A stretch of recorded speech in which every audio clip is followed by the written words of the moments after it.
Micro majeur. Micro majeur. Le point d'exclamation. Des 12 mois de l'année, décembre est sans doute celui qui sait le mieux se faire attendre. Celui qui, plus que tous les autres, déclenche et entretient des fantasmes de toutes sortes. Celui aussi grâce auquel nos petites misères quotidiennes semblent devenir moins lourdes à porter.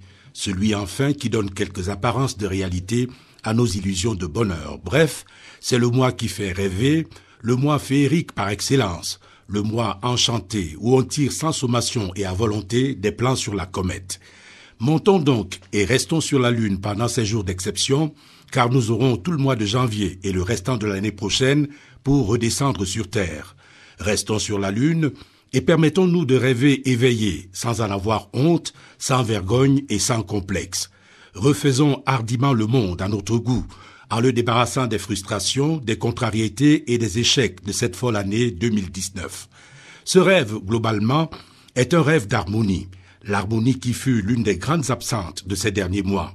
Pourquoi alors ne pas imaginer un retour en grande pompe des bonnes manières sur la scène politique, afin de dissiper le bruit et la fureur qui y sévissent, et que, plus précisément, les querelles politiques ne descendent plus dans la rue pour troubler la quiétude de ceux qui ne demandent qu'à vivre.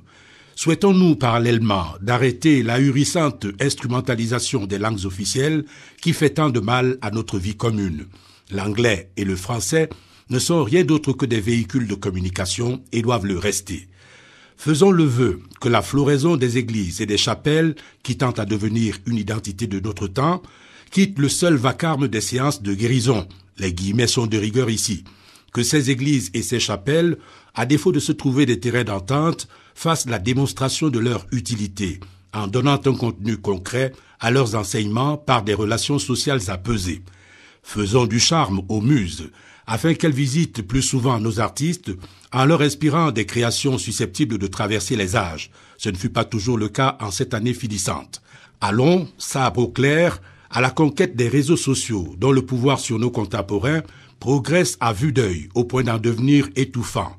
Accueillons le Père Noël enfin, pour ceux qui y croient, en espérant qu'il trouvera la lumière des néos dans nos foyers et que sa baguette magique garnira le panier de nos ménagères.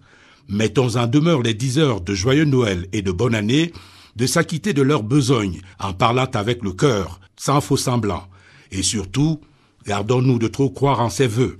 Le risque est grand de tomber de très haut le moment venu.